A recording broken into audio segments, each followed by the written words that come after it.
Oi, oi! Meu nome é Débora e está começando mais um Papo Debs, um podcast onde eu converso com diferentes pessoas sobre suas histórias e trajetórias na justiça restaurativa e também qualquer outro assunto que dá na telha. Se ajeita aí, pega seu café e bora bater esse papo com a gente.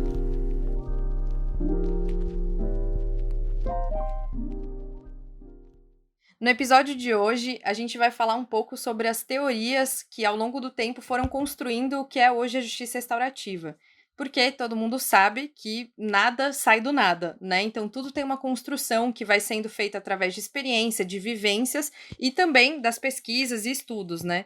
Então hoje eu chamei aqui duas pessoas muito queridas para a gente poder conversar sobre isso, sobre essas construções teóricas de vivências, né? Experiências que foram levando à construção teórica que a gente conhece hoje da justiça restaurativa, né? Que movimentos são esses? Então, por isso está aqui comigo a Juliana Tonchi, que é uma paulista que está morando em Juazeiro agora, professora da Universidade Federal do Vale do São Francisco e pesquisadora de justiça restaurativa. E também o Daniel Achuti, que é advogado criminalista e professor da escola JR Crítica. Então, Ju, conta aí pra gente qual que foi seu caminho para chegar nesses estudos das teorias que hoje levaram ao que a gente chama de justiça restaurativa. Primeiro, muito obrigada, Débora, pelo convite. Estou super feliz. Primeiro podcast que eu gravo. Contar um pouco da minha trajetória, então, tentando focar nas construções teóricas. Esse parece ser um assunto aqui principal do nosso bate-papo, da nossa conversa. Bom, a minha formação é em ciências sociais, e eu acho interessante destacar esse meu olhar da sociologia, porque eu fiz ciências sociais e depois as pós-graduações foram em sociologia, então eu sou socióloga, e esse é o meu olhar sobre a justiça restaurativa. E eu gosto sempre de enfatizar isso quando vou falar sobre esse tema, que é justamente para reforçar esse caráter plural, dinâmico da justiça restaurativa, porque justiça remete imediatamente ao campo do direito. Então, a gente já associa aí a JR a um assunto, um objeto para os advogados, demais profissionais do campo da justiça, mas a gente tem aí uma galera, um pessoal de outras áreas que estão fazendo um trabalho muito bacana, não só no campo das práticas, em termos das práticas, mas também em termos de produção acadêmica. Então, a gente tem trabalhos nas ciências sociais, na sociologia, na pedagogia, na psicologia. Já encontrei psicólogas em campo pesquisando esse tema de uma perspectiva do psicodrama, por exemplo. E eu acho que são todas abordagens complementares, isso que eu acho muito bacana, assim, porque sempre a gente vai enfatizar um aspecto diferente, vai dar um foco diferente, um tratamento diferente do tema. E a justiça restaurativa foi um pouco assim, por acaso, ela me escolheu. E eu sempre conto, porque foi também um início um tanto assim conturbado, porém muito positivo, no sentido de que, quando eu ainda estava na graduação, a minha orientadora na época, a professora Maria da Glória Bonelli, da Sociologia das Profissões, ela me deu a ideia de estudar, porque na época um procurador da Prefeitura de São Carlos estava com uma ideia de implantar um programa de justiça restaurativa naquele município, e eu, então, poderia estudar esse contexto inicial de implantação do programa, verificar se esse programa seria bem aceito, ou se teriam resistências. Só que o programa não foi para frente. E aí eu tinha o projeto aprovado, eu falei, agora eu vou estudar um projeto que não vai acontecer. Que delícia! Mas foi muito positivo, porque a primeira lição que eu aprendi foi, isso é um dado de pesquisa, então você vai estudar por que esse programa não foi para frente, o que aconteceu, por que essa pauta se desarticulou naquele contexto. Então eu comecei no caminho aí da justiça restaurativa pensando os profissionais. Esse era o primeiro foco. E então, dentro da sociologia das profissões, eu comecei a verificar se haviam essas diferenças, quer dizer, pessoas que apoiavam, pessoas que eram contra, porque se isso gerava conflitos intra- e interprofissionais. Depois, no doutorado, eu já comecei a enfocar mais as práticas. Então, um referencial teórico que na época foi muito importante para mim foi Foucault, e eu estava olhando especialmente para as práticas de um programa que estava acontecendo aí no município, no estado de São Paulo, um programa que atendia aí, especialmente jovens e conflitos que tinham se originado nas escolas. Então, eu estava olhando para as práticas de uma perspectiva Foucaultiana. Um outro referencial que eu queria aqui contar rapidamente também, para enfatizar umas referências diferentes, porque a JR ela está muito próxima da produção dentro do campo da criminologia, mas acho que o Daniel vai ter maior propriedade aí para falar da criminologia crítica, da perspectiva do abolicionismo penal, porque se aproxima muito da JR. Mas, além de Foucault, eu usei na minha tese o James Scott, que fala de transcrito oculto.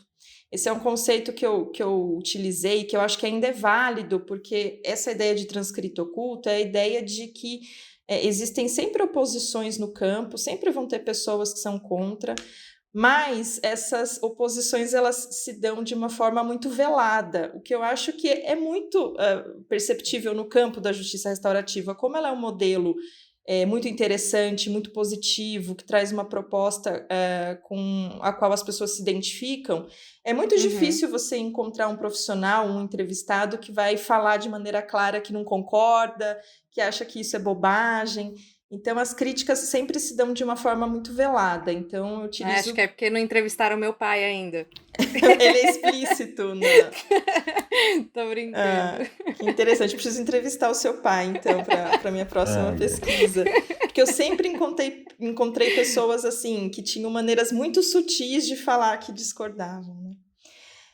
E aí, me encaminhando, assim, para o final aqui dessa primeira intervenção, aqui dessa primeira fala...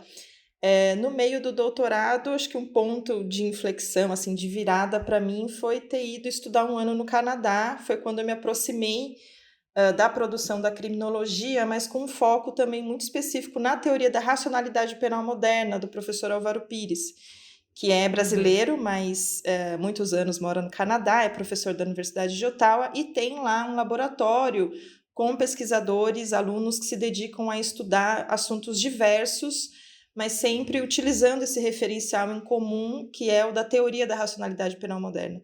Então, veja, eu saí de um olhar aqui no Brasil que estava muito focado para as práticas, e quando fui para o Canadá, tive a oportunidade de pensar a justiça restaurativa de uma perspectiva mais macro, de uma perspectiva de sistema de ideias. Quer dizer, pensar ela enquanto um sistema de ideias me fez entender que a justiça restaurativa é hoje a única alternativa que a gente tem ao que nós chamamos de uma racionalidade penal moderna, que é muito presente no direito penal, com esse reforço da ideia da punição, mas que a gente sabe não está só no direito penal, também está aí em todo o corpo social, né? Essa ideia de retribuição do castigo, da punição, isso é muito forte numa cultura, entre aspas, brasileira.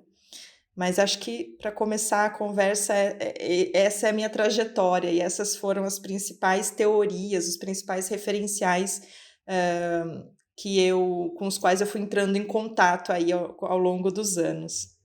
E aí passo, acho que a palavra para o Daniel, queria saber também dele.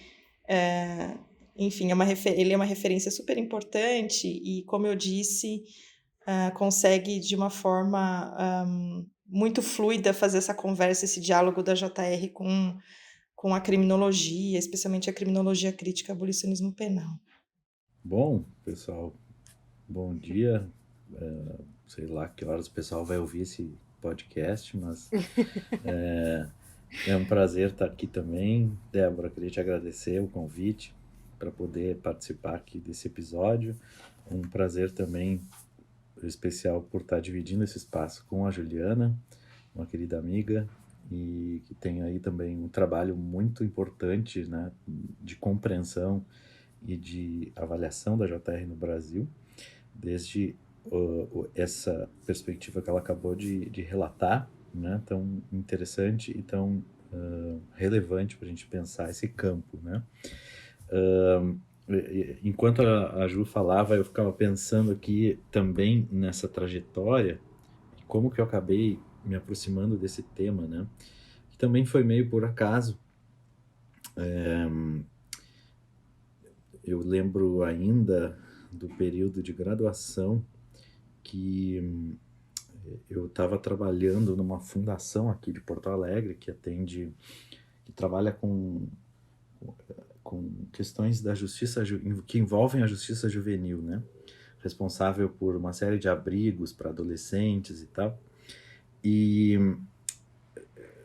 fui designado por um abrigo específico que era para adolescentes que enfrentam aquelas situações bem complicadas de não ter uma referência familiar à disposição, né? Sobretudo pais e mães.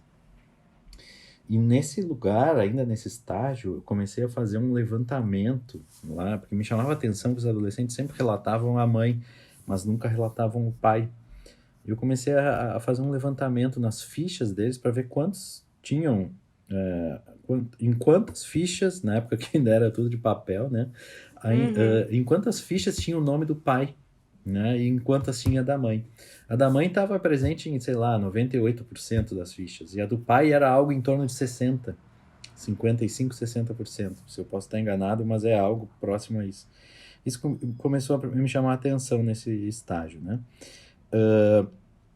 E logo a seguir, quando o pessoal do abrigo percebeu que eu fazia estágio pelo direito e não por outra área, porque tinha muita gente da psicologia, do serviço social, eles começaram a me pedir para acompanhar esses adolescentes nas audiências judiciais que eles tinham, muitas vezes, acusados da prática de ato infracional.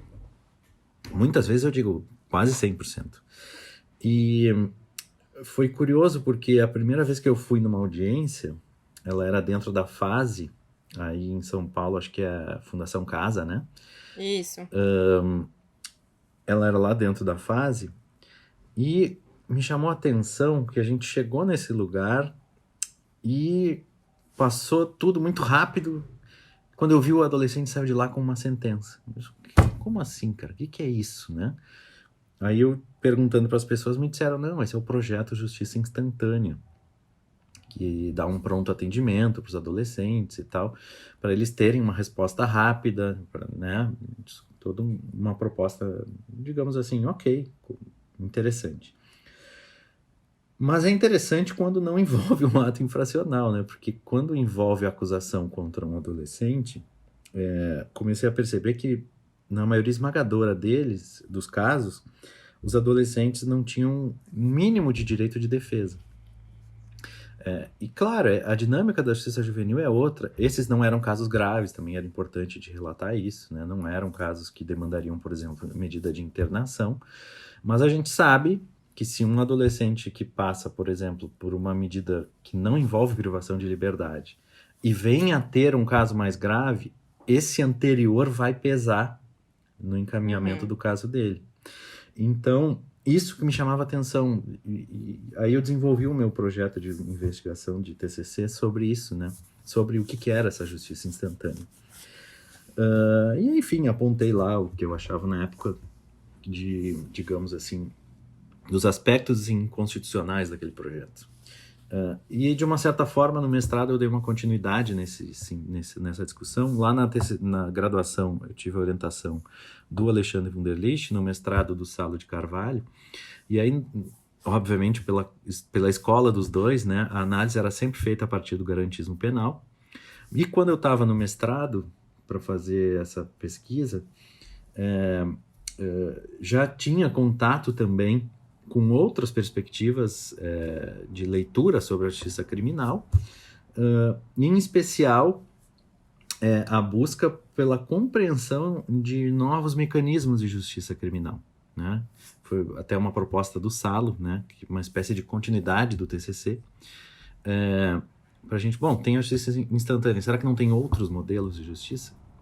E aí encontrei a justiça terapêutica, que é para usuários de drogas, no âmbito do GCRIM, e também encontrei a justiça restaurativa, que na época ainda estava em fase de projeto piloto, aqui no Rio Grande do Sul, São Paulo e Brasília, né?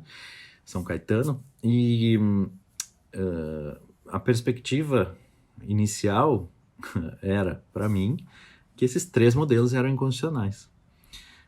Essa era a minha, digamos, eu não trabalho com hipótese quando faço pesquisa, mas era a minha hipótese. Hoje, olhando para a publicação, né, eu vi que eu tinha essa hipótese. E aí comecei a investigar. A instantânea eu já tinha convicção desde a época da graduação, só reafirmei essa perspectiva. A terapêutica me parece ter problemas muito sérios, porque ela se criava um espaço de pré-transação penal, né, em que se oferecia ao usuário de drogas, né, ou o sujeito que era acusado do uso de drogas, que ele fizesse uma pré-transação penal para não queimar a possibilidade de uma transação de imediato, desde que ele aceitasse submeter a tratamento. E a gente sabe que quando as pessoas são forçadas a um tratamento, a tendência é de nunca funcionar, né? Assim, a maioria esmagadora das vezes não funciona. E eu fui analisar a restaurativa também sob a perspectiva do garantismo e partindo do pressuposto que era incondicional, né? E aí eu comecei a ler e tal, eu disse, opa, tem alguma coisa errada aqui porque não tá dando, eu não tô conseguindo analisar esse negócio desde a mesma perspectiva. E aí que eu comecei a perceber que a gente estava mesmo diante de uma nova possibilidade. Uma possibilidade diferente de entender o que é fazer justiça. E aí tem uma questão central aqui, né, duas questões talvez centrais. Primeiro, a chamada da vítima para participar, e segundo, a impossibilidade de resultar em punição, que deslocam completamente a perspectiva de leitura da JR, né? A gente insere um elemento novo no cenário, que é a vítima, já traz uma insegurança, né, para o jurista tradicional, que não gosta da vítima, que tem pavor de ver vítima, que chega a ter tremeliques, né? Sempre brinco, né, com os alunos, assim, tem processualistas penais, quando a gente fala assim, vítima, eles levam um susto, assim, vítima, né? É compreensível, né? A vítima nunca fez parte da teoria do direito penal, do processo penal, a vítima é sempre o Estado, aquela coisa toda. Então, quando a gente insere um elemento novo, que é a vítima, e a gente exclui um elemento velho, que é a punição, a gente tem necessariamente um novo cenário. A gente tem uma nova perspectiva. E aí eu percebi que eu não confirmei a minha terceira hipótese, né? Então, confirmei com a instantânea, confirmei com a terapêutica, as duas incondicionais, mas a restaurativa não. Eu só li, só entendi que eu não... Essa leitura, né? 10 anos depois. E aí, como a Ju mesma falou, né? Às vezes a gente se depara com uma dificuldade numa pesquisa e demora a se dar conta que isso é resultado de pesquisa. Então, muitas vezes meus alunos também me diziam, quando estavam fazendo pesquisa de mestrado, né? Professor, mas o juiz tal, a promotora tal, a advogada tal, não me respondeu e não quer me dar uma entrevista. Eu disse, cara, isso é resultado de pesquisa. Tenta entender por que isso está acontecendo. Isso se repete com todos os juízes, com todas as juízas, com todo mundo do MP, com todos os advogados. Tem algo aí que tu tem que explorar, né? Então, as dificuldades muitas vezes são resultados de pesquisa e a gente demora a se dar conta disso. A mesma coisa com a hipótese. Não confirmou a hipótese, então deu errada a pesquisa. Não. Tu tem sempre a mesma chance de confirmar e de não confirmar, né? E aí, não confirmando essa hipótese, que eu só percebi depois, né? Casualmente, óbvio, foi o assunto que eu escolhi para trabalhar no doutorado. E, de novo, por mera casualidade, meu objeto não era a leitura da restaurativa pela via do abolicionismo, mas quando eu chego no... Curioso isso, né, Ju? Eu nunca tinha me dado conta disso, mas eu também tive essa, digamos assim, essa abertura de leitura quando fui para o exterior. Quando fui passar 7 meses na Bélgica com o professor Ivo Artsen. E aí, geralmente, quando eu chego num lugar novo, numa biblioteca nova, a primeira coisa que eu faço é ver o que a biblioteca me oferece.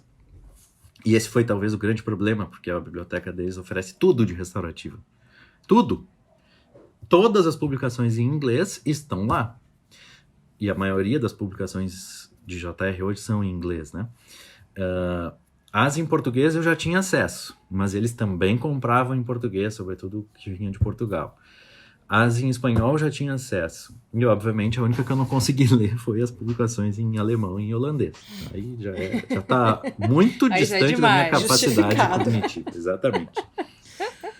E aí, olhando a biblioteca, me deparo com o livro do Vincenzo Ruggiero, Abolicionismo Penal, uma celebração que recém tinha chegado na biblioteca. Provavelmente eu fui o primeiro a pegar na biblioteca. E aí eu pensei, vou dar uma lida nesse livro aqui. Eu gostava já do Ruggiero, gostava do tema. E aí começo a ler isso e pensei, nossa, isso aqui é restaurativo. Por que as pessoas não exploram esse tema? Assim, eu comecei a tentar entender. Todo mundo cita o Nils Christie, ninguém cita o Luke Hulsmann. Tem algo aí que a gente tem que entender melhor. E aí, conforme mais eu lia o Christie e o Usman, mais eu percebia a importância dos dois para a gente entender a JR, sobretudo desde uma perspectiva crítica. Então foi mais ou menos esse caminho, muitas vezes por mero acaso, às vezes por sorte também, né? Isso também faz parte da trajetória, né? Então, aí a leitura começou a ser construída a partir do abolicionismo e mais ou menos foi assim que as coisas aconteceram. E muito, muito incrível, assim, escutar de você sobre o Luke Husman também, porque eu tive contato no grupo de estudos que eu participei da JR Crítica, né? E por mais que fosse um texto extenso, né? Era como se trocasse o título por Justiça Restaurativa, era basicamente ali você estava lendo um compilado sobre Exato. por que a JR existe, né? Tipo, qual que é o cuidado que ela Exatamente. quer, qual é o objetivo, enfim. E nunca tinha lido, né? Sei lá, 6 anos estudando isso, nunca tinha lido isso. Exato. Muito, muito curioso, assim, mas para quem está ouvindo também, né, entender um pouco melhor, assim, qual que é essa ideia, então, do abolicionismo que se aproxima tanto ao que a gente, né, tá entendendo aqui como justiça restaurativa? Então assim, ó, a gente vai ter que avançar umas 3 horas aqui no nosso tempo, mas eu vou Claro, com tentar... suas palavras Claro, e eu vou tentar resumidamente. simplificar, né? E a leitura que eu faço é a partir do Christie e do Usman, tem várias outras possibilidades, né? Mas o Christie, por exemplo, lá naquele artigo clássico dele, Conflitos com Propriedade, de 77, ele já fala dessa ideia, né? De uma justiça construída desde uma perspectiva dos leigos, que ele chama, né? Que passam a eles a poder administrar o seu próprio conflito, né, com o auxílio, claro, de pessoas preparadas para isso, que seriam os mediadores ou facilitadores, e o que permitiria, na verdade, né, para a desconstrução de um modelo em que os protagonistas são os atores jurídicos, né, como é o modelo que a gente tem hoje, né, autoridade judiciária, membros do Ministério Público, da advocacia, né, que são os atores que movem o processo. E muitas vezes as partes ficam em segundo plano. Isso desconstruiria a ideia de que o conflito é uma propriedade desses atores, né? Por isso que ele fala dos conflitos com propriedade do Estado, dos atores jurídicos, que tomam conta daquele conflito para dar uma solução jurídica ao final. Já num outro modelo, tu teria uma participação mais ampla dos leigos, né, na construção da compreensão do que elas entendem que aconteceu e o que elas projetariam como uma solução, ou pelo menos como uma forma de lidar com aquilo para o futuro. Então já tem a primeira contribuição, né, que é mais ou menos assim, vamos devolver os conflitos aos seus reais proprietários, né? E que ano que era isso, Daniel? A palestra é de 76, 31 de março de 76. Sim. Mas saiu publicada em 77 na Revista Britânica de Criminologia. Imagina, ele, em nenhum momento ele usa a palavra justiça restaurativa. Sim. Nem sabia o que era isso, né? 10 anos depois, em 86, ele publica um artigo chamado A Imagem do Homem na Lei Penal Moderna, e é homem mesmo, não é ser humano, né? Não esqueçam, todo mundo é datado, né? Que ele coloca, dentre uma série de outras questões, que nas faculdades de Direito nós somos treinados para levar aos tribunais aquilo que as cortes, os tribunais consideram relevantes e não o que as partes consideram relevantes. Tudo por conta do trabalho, né, e das teorias que ele coloca, né, do direito penal, de que é necessário fazer um recorte na leitura dos fatos e trazer apenas os elementos jurídicos que são relevantes para a solução jurídica de cada caso. E aí ele pontua que isso só é possível porque a lei penal moderna funciona desde uma perspectiva dicotômica, de elementos binários, de sim e de não, de certo e de errado, de preto e branco, de culpado e de inocente. Né? E de criminoso, de culpado e inocente, né? De criminoso e não criminoso. Por que então isso é crucial? Na perspectiva de só levar às cortes o que interessa?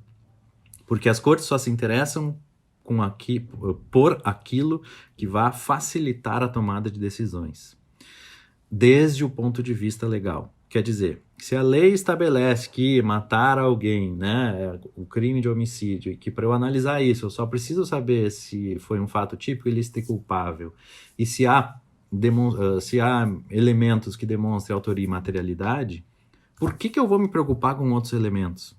Como, por exemplo, juntar uma declaração de 5.000 pessoas dizendo que aquela pessoa, né, acusada é gente fina, né, é gente boa, jamais faria aquilo e tudo mais. Não faz sentido, né, dentro da análise técnica que é necessária para cada tribunal. Então, desde a leitura do Christie, quanto menos informações nós levarmos às cortes, melhor vai ser para elas, ou melhor, mais fácil vai ser a tarefa das cortes de fazer a operação classificatória. Quer dizer, a gente tem que apresentar as pessoas desde uma perspectiva muito simples, não complexa. Né? De sim estava lá ou não estava lá. Isso, né? Se fez ou se não fez. É mais ou menos a mesma coisa que em relação à vitimização, né? Nós, juristas, descrevemos o que acontece com as vítimas desde o resultado. Ela levou um soco, ela teve um olho uma visão prejudicada, teve uma como é que se chama? Uma lesão na pele com tantos e tantos centímetros e tal. Ok. Só que se tu pergunta isso pra vítima, ela vai dizer, não, realmente eu tive isso, mas assim, o problema é que agora eu não consigo dirigir direito, eu não consigo mais ir no banco, eu não consigo fazer uso do celular. Então ela vai narrar o processo de vitimização e seus impactos. A gente tem a mania de simplificar, vai direto ao resultado. A vítima vai trazer toda uma narrativa muito mais ampla. E isso é só do Nils Christie. Eu também poderia falar o mesmo do Usman, né? Que ele diz que o crime é uma construção humana, se é uma construção humana pode ser desconstruída. Também fala da importância de uma mudança de linguagem, né? Se a gente quer construir um novo modelo de administração de conflitos. Quer dizer, o Christie está dizendo, devolvam os conflitos às partes, deixem que elas se apresentem como pessoas complexas e paradoxais. O Usman está dizendo que crime é uma construção humana, então a gente que diz o que é crime e o que não é, na verdade é tudo conflito. E ele ainda diz, além da questão da definição de crime, né, que é fundamental uma nova linguagem para que a gente possa construir um novo modo de administrar conflitos. Quer dizer, eles estão falando de restaurativo o tempo inteiro, sem usar as palavras, né, justiça e restaurativa. Sim. Essa é a minha leitura, né? Que a construção do que se pode entender de justiça restaurativa depende de uma boa fundamentação teórica, né? Que é como eu posso demonstrar... E aí, a minha perspectiva, né, de crítica da justiça criminal, só cheguei na restaurativa pela crítica da justiça criminal. Isso é importante também de ressaltar, né? Eu não cheguei pela prática, eu não cheguei porque eu acho que é melhor... não cheguei pela prática, eu não cheguei porque eu fiquei encantado em ver um determinado modelo funcionando. Não, eu cheguei porque eu acho que a justiça criminal não serve. Ela traz mais problemas do que soluções. Ela agrava as diferenças sociais, né? Então, desde esse ponto de vista da crítica da justiça criminal, as leituras dos abolicionistas nos permitem projetar um modelo de restaurativa não só sólido, mas que busque evitar justamente os mesmos problemas que a justiça criminal sempre teve, né? Que esse talvez seja o ponto principal, né? Tentar evitar todos, ou na medida do possível, né, os problemas que a justiça criminal sempre teve. E eu ia perguntar, Ju, se isso que o Daniel trouxe do abolicionismo tem a ver com essa racionalidade penal moderna que você falou do Álvaro Pires, ou nada a ver, ou... Não, enfim. Eu acho que tem tudo a ver. Eu ia dizer isso. Com certeza tem, mas eu quero, né, ouvir quem manja do assunto. Então, tem tudo a ver. Eu acho que os assuntos estão muito conectados.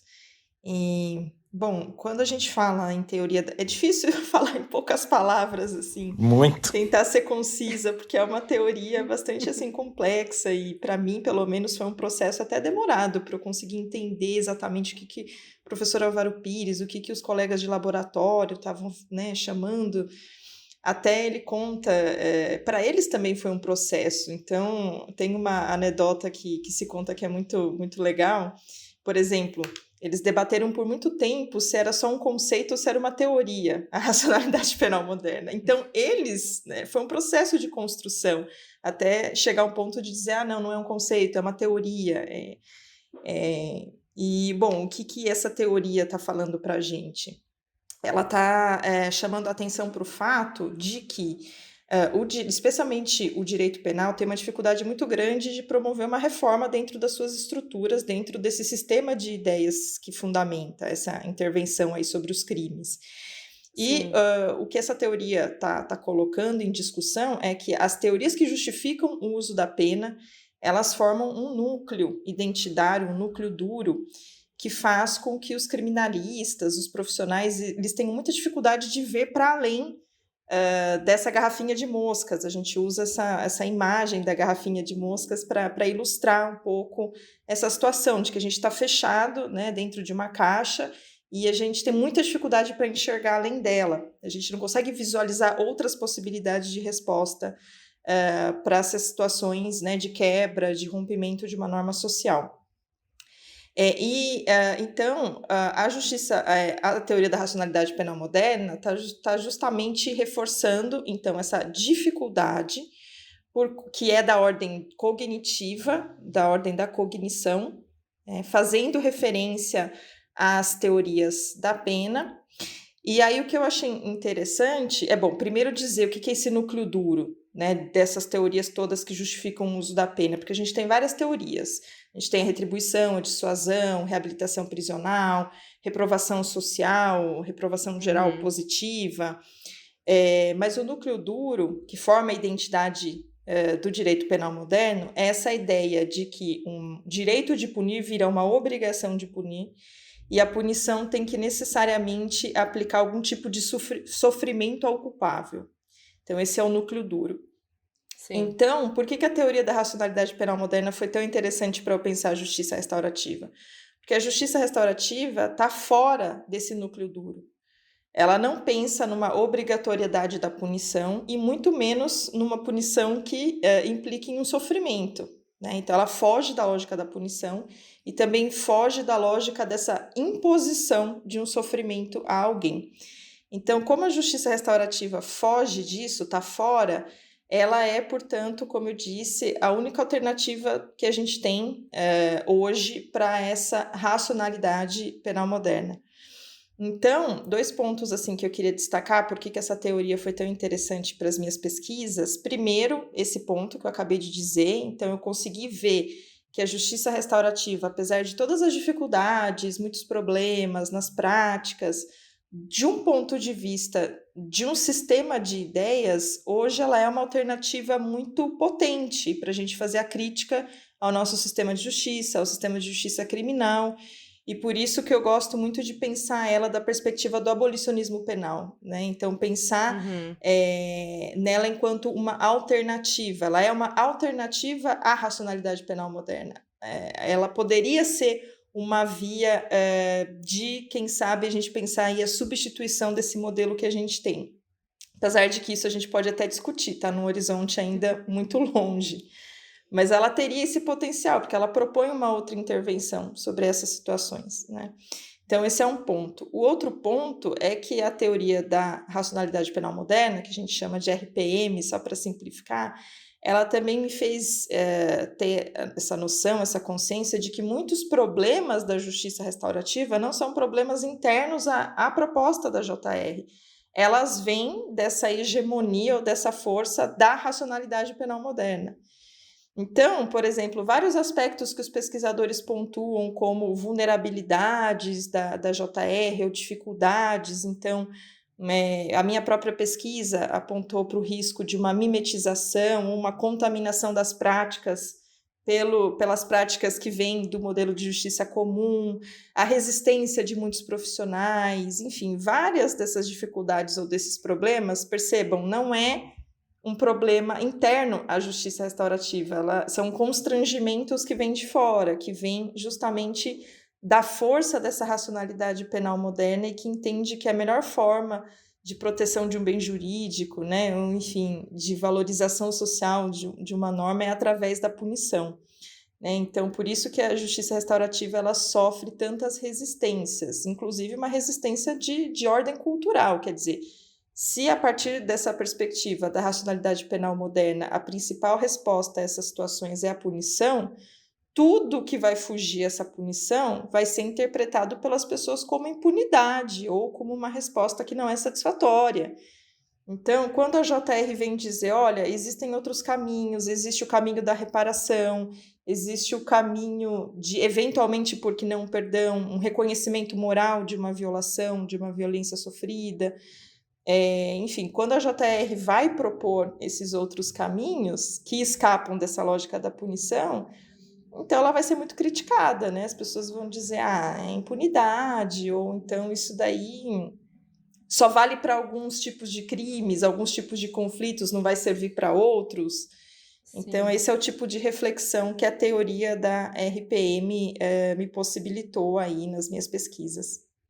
Eu acho que, né, para a gente ir finalizando o nosso papo aqui, eu só ia trazer uma pergunta, porque geralmente quando eu falo, né, ou sei lá, estou num grupo que fala sobre abolicionismo ou racionalidade penal moderna, sempre vem a pessoa que vai falar, tá, e faz o quê então, né? Então você está falando que o sistema criminal é ruim, mas faz o quê? Então a gente acorda amanhã, acabou prisão, acabou o sistema criminal, e aí o que é isso, né? E claro que não é isso, mas eu queria que vocês comentassem só um pouco a percepção de vocês sobre essa questão, de que, né, vocês estão trazendo a crítica da racionalidade ou também do sistema, como, né, a estrutura como está colocada. Então, o que acontece a partir dessa crítica, né? Qual que é a proposta que vocês enxergam a partir da trajetória de vocês? Quer ir primeiro, Ju?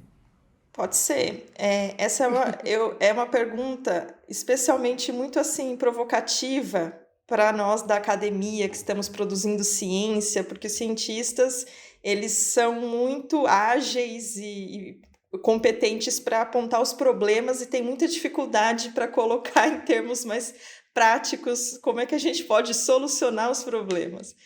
Mas eu gosto muito desse tipo de provocação. Mas eu admito que uma das coisas mais difíceis hoje é a gente conseguir pensar alternativas, porque a gente faz a crítica à prisão, mas a gente continua se apoiando na prisão e tem muita dificuldade de pensar outras possibilidades de intervenção ou de resposta. Mas o que muitos abolicionistas vão colocar, e que acho que o Daniel também trouxe, quer dizer, existem tantos efeitos maléficos no nosso direito, no sistema de justiça criminal e, por exemplo, no encarceramento, que se a gente já eliminasse ele, assim, muitos problemas já seriam eliminados. Claro que a gente tem essa dificuldade de pensar o que vamos fazer com essas pessoas, mas uma série de problemas já seriam eliminados. É entender que ruim já tá, né? Exato. E eu tenho essa perspectiva abolicionista penal. Eu acho que não vale a pena continuar investindo em um sistema que a gente já viu que não funciona. Porque as pessoas que fazem a crítica à justiça restaurativa, às alternativas penais, é interessante perceber que é sempre um discurso que fica assim, na perspectiva, né, de que pode melhorar, mas a gente pode aperfeiçoar a legislação, a gente pode melhorar. Não vai, né? A gente já percebeu que não tem para onde correr. Então, é melhor a gente investir as nossas energias em outros caminhos, outras soluções que, claro, com problemas também, com vulnerabilidades, mas que podem se mostrar mais proveitosas e vantajosas. Então, eu tenho um pouco essa perspectiva, né? Ao mesmo tempo, eu também me inspiro muito na postura de Foucault, né? Porque Foucault foi um dos intelectuais aí mais importantes a fazer a crítica da prisão, mas isso não impedia que ele também, no nível das práticas, lutasse por melhores condições para as pessoas que estão em situação de cárcere. Então, eu acho que também a luta deveria se dar nesses dois níveis. Então, a gente luta por uma reforma do direito criminal, a gente luta para que essas pessoas, por exemplo, numa situação que estão cumprindo uma pena privativa de liberdade, que elas possam ter seus direitos ali garantidos, enfim. Mas, num outro nível, a gente pode continuar refletindo e amadurecendo uma reflexão que vai pensar a abolição desse sistema. Ainda que não seja num futuro próximo, que seja aí a longo prazo, mas isso é possível, né? Foucault já mostrou, quer dizer, se a gente saiu de um regime de punição de uma época absolutista, de uma época do suplício, passamos para a prisão, e isso, entre aspas, foi um avanço, nada impede que a gente também abandone o modelo da prisão e pense uma outra forma de intervenção. E isso já aconteceu, a gente tem modelos aí, a gente tem muito bem documentado e registrado, e eu até trago aqui Lévi-Strauss, porque ele fala isso em Tristes Trópicos, um livro bastante importante, ele vai dizer, haviam grupos autóctones, muitos deles nós eliminamos, né, praticamos um genocídio contra eles, mas muitos grupos autóctones tinham outras formas de lidar com uma situação em que uma pessoa violou uma norma daquele grupo social, e eram formas inclusivas, não eram formas que se apoiavam na exclusão, porque a prisão é isso, a gente exclui, tira a pessoa do convívio social, para ela aprender a conviver em sociedade, olha que loucura. Mas haviam, então, outras formas mais inclusivas, menos punitivas, que não se apoiavam no sofrimento, para lidar com esse tipo de situação, e isso se perdeu. A gente, enfim, se apoiou num Estado moderno, nas burocracias, conformamos essa estrutura do sistema de justiça, totalmente baseado em poderes, em saberes profissionais, expertises, e a gente esqueceu, deixou de lado outras possibilidades aí que podiam ser muito interessantes também. Então, acho que a provocação é essa. Sim. Daniel tá aí no mesmo caminho? É bem parecido, porque de uma forma ou de outra, eu encontrei na JR uma resposta para essas possibilidades, para esse questionamento, né? Porque eu acompanhei, e aí tem um papel muito interessante, né? Alguns debates que aconteceram na PUC, quando eu estudava ainda, aqui do Rio Grande do Sul, ali no início dos anos 2000, a partir da experiência da Lei dos Juizados Especiais Criminais, né? O Salo, o Alexandre Wunderlich, todos, o Luiz Antônio Bolquies, o Rodrigo Azevedo, fizeram debates muito interessantes ali no PPG, em Ciências Criminais, sobre os juizados especiais criminais. E aí tinha os garantistas dizendo que a ideia da transação penal, por exemplo, violava a Constituição, porque eliminava a possibilidade de processo e antecipava a punição. E os sociólogos, né, como o Rodrigo Azevedo e o Luiz Antônio Bolquies, que diziam, olha, não é bem por aí, a gente tem que entender que esse é um movimento que está acontecendo de informalização da justiça, isso faz parte, né, de toda uma questão que não é só brasileira, tem outros países que estão passando por isso, e que a gente precisa experimentar outras formas de fazer justiça que não necessariamente arraigadas nesse modelo moderno. De uma forma ou de outra, eles estavam falando uma linguagem muito próxima à do Álvaro Pires, Juliana, que, claro, hoje é fácil de perceber. O Rodrigo sempre teve esse contato com os trabalhos do Álvaro, né? Então acho que até tenho que conferir no livro, capaz até ele já citar alguns artigos do Álvaro Pires, talvez aquele, eu não lembro o nome, mas por que é tão difícil fazer uma reforma no direito penal, que é de 99, né, que saiu na revista aqui da URGS, aqui do Rio Grande do Sul, que talvez seja o artigo mais em que ele desenha praticamente o que é a racionalidade penal moderna, né? E então, de uma forma ou de outra, o que é pela sua trajetória marcadamente abolicionista, o Rodrigo, desde a sociologia, né, e esse contato com a informalização da justiça, já traziam essa outra perspectiva, né? E de uma certa forma, quando a gente terminava esses debates e sempre vinha a crítica da justiça criminal dos dois lados, porque nisso havia uma concordância, a gente se perguntava, tá, e aí? E agora? Né? E aí parece que a restaurativa, de uma certa forma, é uma resposta para isso, né? Tem um amigo, um parceiro nosso, chileno, o Ivan Navarro, esses dias a gente fez uma live, e ele estava dizendo assim, porra, a gente tá com um robozinho caminhando em Marte, mandando imagens em tempo real, e a gente não consegue sair do paradigma da prisão, não é possível uma coisa dessa, sabe? É inconcebível ter tanto avanço tecnológico por um lado e tanto atraso por outro, né? Eu até brinquei com ele que eu usava como exemplo os estudos genéticos, né? nossa, estudo genético é uma coisa muito avançada para mim, pelo menos é inconcebível na minha cabeça como que as pessoas conseguem fazer isso. Mas eu comecei a usar o exemplo do robozinho em Marte, né, porque é mais palatável, assim, né, para pensar assim, porra, como é que a gente consegue ter tanto avanço tecnológico em uma área e em outra a gente não consegue avançar? E aí a leitura que eu fiz da RPM, do Álvaro Pires, foi mais ou menos nesse sentido, né? A racionalidade penal moderna é tão forte, mas tão forte, que, que ela nos impede, mesmo sem a gente perceber, bem como a Juliana falou, né? Que tem um vidro ali, que tem uma barreira. Né? Eu gostei da metáfora da garrafinha de moscas, eu vou começar a usar ela também. Só que é uma garrafinha extremamente forte, extremamente transparente, que as moscas não enxergam e por isso que elas não conseguem passar. Né? É um vidro muito especial, é algo além do vidro. Né? E talvez a RPM esteja nesse sentido. Né? Ela funciona como algo que está no nosso inconsciente que a gente não consegue ultrapassar.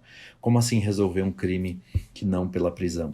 Como assim resolver um caso grave, né? Se não pela resposta séria do direito penal? É como dizer assim, a JR não é séria. Tudo bem que algumas experiências nos levam a essa conclusão também, né?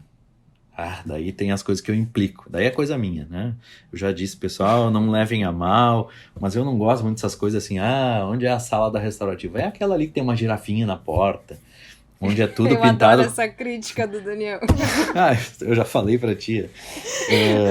Não, aí tu entra na sala, ela tá cheia de flores, tudo cor-de-rosa, tem nuvens penduradas, assim... tudo bem, né, pessoal, fazer uma coisa diferente, mas assim, a gente precisa conquistar também uma espécie de respeito e tal, e que muitas vezes nesses ambientes mais sisudos, que são os tribunais, talvez a gente tenha que lidar um pouco com isso também, né, abrir mão um pouco dessa mudança tão diferente, né, de uma sala de audiências tradicional, por uma sala que já não vai ter aquelas mesas, né, aquele tabladinho onde fica a parte do juiz e tudo mais, né? Que aqui no Rio Grande do Sul, em algumas salas de audiência tem um tablado, então o juiz fica acima das partes. Não vai ter aquela mesa divisória, né? Entre as pessoas e tudo mais. Ok, se a gente fizer só essas pequenas mudanças, já só as cadeiras, talvez já seja melhor, ou então todo mundo ao redor da mesma mesa, né? Mas daí precisa ter uma girafa pendurada, precisa ter um macaquinho falante, precisa ter flor pra cá, flor pra lá. Eu não sei se precisa falante, isso, né? E aí tu bota... Daí tu bota um conservador na sala, e não precisa nem ser um conservador, uma pessoa punitivista, que nem sempre é um conservador, ou uma pessoa... cujo inconsciente, né, e a barreira de vidro está super presente e ela já não tem uma predisposição para mudar a sua perspectiva, e ela entra numa sala dessas, é com essa pessoa que a gente tem que dialogar. Né? Não é com o pessoal brinca, não é com o pessoal da nossa igreja que a gente tem que trabalhar, sabe? É com uma pessoa que pensa completamente diferente, é com o mais punitivista de todos, é com aquela figura quase raivosa, né, de querer punir todo mundo que a gente tem que dialogar. É aí que a gente tem que ir. E aí o Leonardo Sica também sempre fala, né, enquanto a restaurativa não avançar para casos graves, ela vai continuar funcionando pelas margens do sistema. A gente tem que ir no cerne da questão, né? Então, talvez passa também por uma maior compreensão de que essa angústia de querer fazer diferente precisa conviver com esse tradicionalismo, né? Com o mofo dos tribunais. Né? O arejamento da restaurativa tem que lidar com o mofo. Né? E não é só abrindo a janela que o mofo vai sair. Esse talvez é um ponto importante para a gente pensar. Nossa cultura jurídica é legalista, ela é punitivista, ela é conservadora, até porque o tribunal está aí para conservar a ordem jurídica, então, ok, os tribunais são pagos para serem conservadores, né? Isso é curioso. E também é curioso que a restaurativa no Brasil venha de dentro do judiciário, né? Na sua maioria. Né? Tenha todo esse impulso, é uma espécie de paradoxo, mas é saudável, né?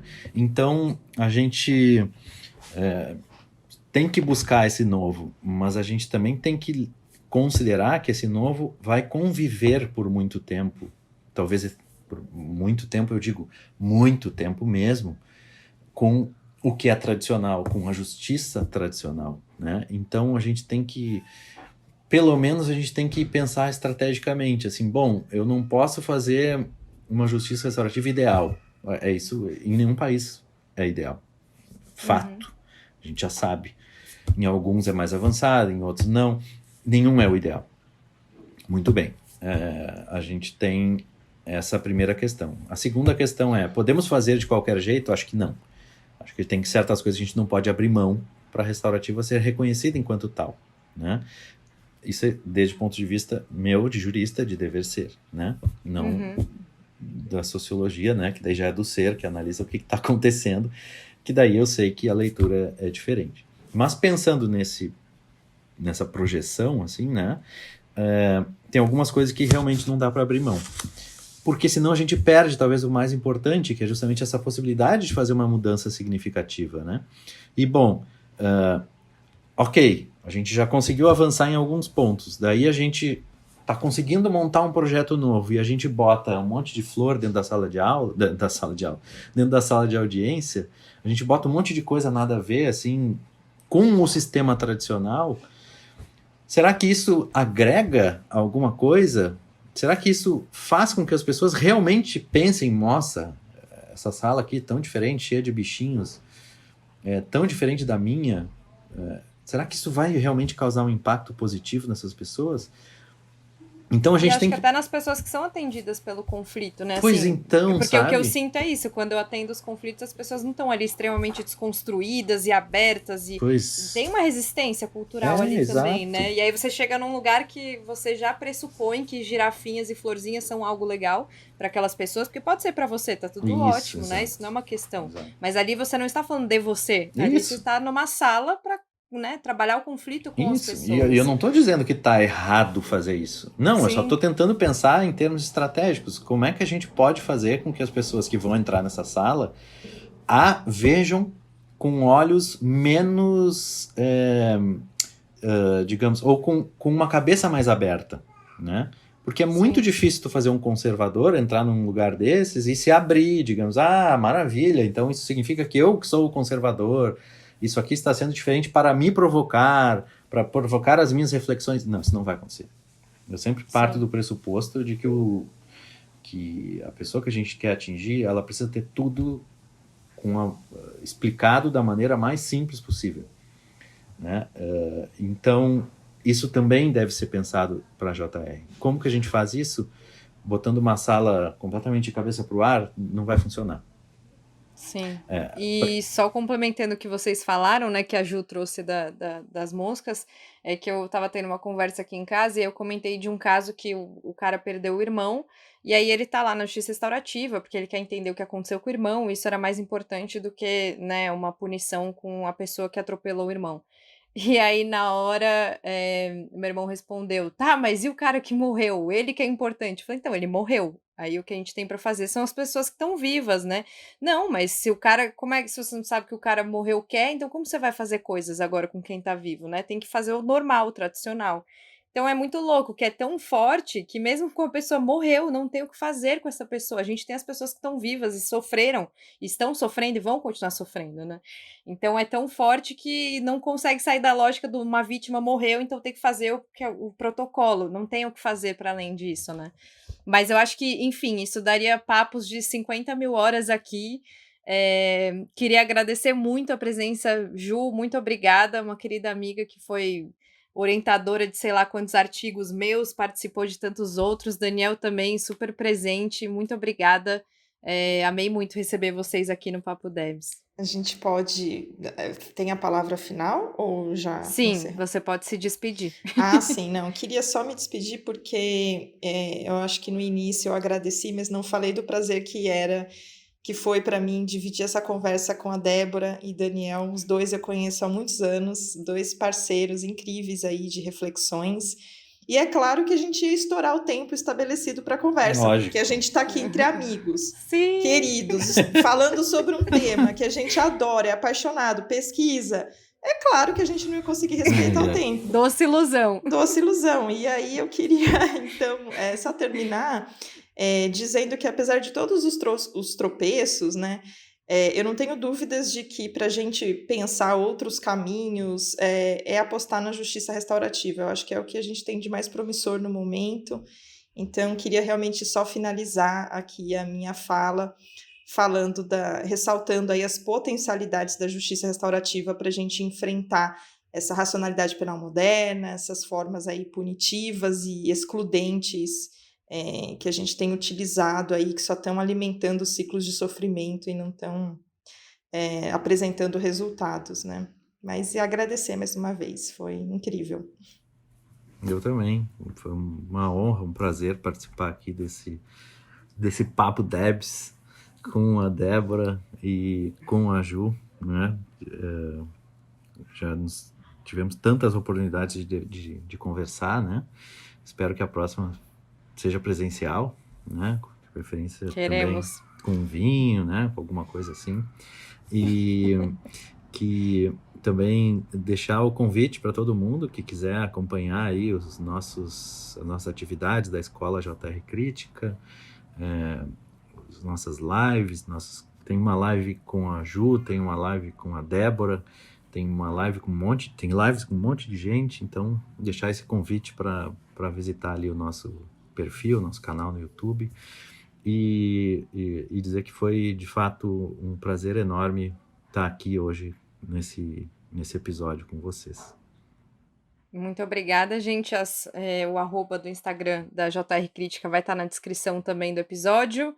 Vão lá conhecer, porque é super incrível, tem várias atividades legais. E muito obrigada a vocês que estiveram até aqui com a gente ouvindo esse papo, né? Sigam o @papodevs no Instagram para ter mais novidades. E quarta sim, quarta não, temos um novo episódio. Um grande beijo.